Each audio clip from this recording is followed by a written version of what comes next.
आज दत्त जयंती, त्या निमित्ताने केंद्राच्या समोर अशी छान अशी भव्य दिव्य रांगोळी काढलेली आहे. खूपच सुंदर अशी आहे. पूर्ण साईडने पण रांगोळी टाकलेली आहे. दोघं साईडने रांगोळी टाकलेली आहे. एक पिवळा दे ना मला. राहिले आता नैवेद्य उघडा ठेवत नाही म्हणून त्याच्यामुळे आज दत्त जयंती असल्यामुळे स्वामींचा दरबार खूपच छान असा सजलेला आहे. एकदम छान मोठी अशी माळ स्वामींच्या फोटोला लावलेली आहे आणि खूपच छान डेकोरेशन केलेले आहे. गुलाबाचे फुलं लावलेले ठिकठिकाणी आणि दत्तगुरूंचा पण फोटो खूप छान दिसतोय. फुलांच्या सजावटीमुळे खूपच छान गाभारा दिसत आहे. छान महादेवाच्या पिंडीवर फुलांच्या माळा ठेवलेल्या आहेत. सकाळी सेवा केली त्याचा व्हिडिओ घेतलेला आहे आपण. स्वामींच्या पालखीची मिरवणूक काढण्यात आली. आलेले सर्व सेवेकरी मोठ्या उत्साहाने पालखीत मिरवणुकीत सामील झाले.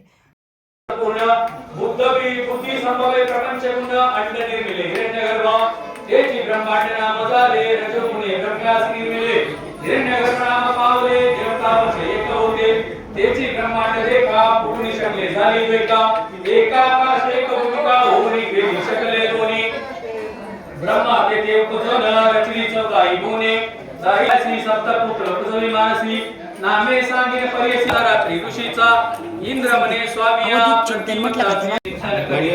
चरण वस्त्रे फिरणी झाली नग्न मने अतिथी बाळे माझे अवधूत चिंतन श्री गुरुदेव दत्त अवधूत चिंतन श्री गुरुदेव दत्त अवधूत चिंतन श्री गुरुदेव दत्त.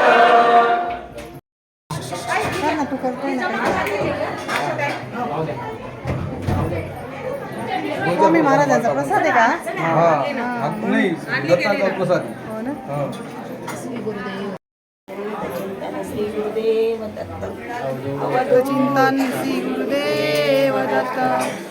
गंध वाढवल्यानंतर पुन्हा गंध लावला जातो आणि मग नैवेद्य आणून स्वामी मग स्वामी आलं का ताई लक्षात तुमचं? दत्तांचा जन्म झाल्यामुळे आता दत्तांनाची पुष्पांजली वाहिली गेली. मग आता गंध वाढवला. विरधी कशी पडते आपल्याला? बाळ जन्माला आला तर मग ती विरधी पडल्यामुळे आपण आता तो गंध वाढवला स्वामींचा. आणि कारण दत्त महाराज स्वामी एकच आहेत ना. आपण कसं घरातली व्यक्ती डिलिव्हरी झाली तर विरधी पाहतो तसं आता स्वामींना नवीन गंध लावला जाईल आणि पुन्हा पुष्पांजली वाहिली जाईल. नाही, आरतीला पुष्पांजली दिली जाईल, नैवेद्य ठेवला जाईल, मंत्र पुष्पांजली होईल, असं प्रार्थना घेतली जाईल. अशा पद्धतीने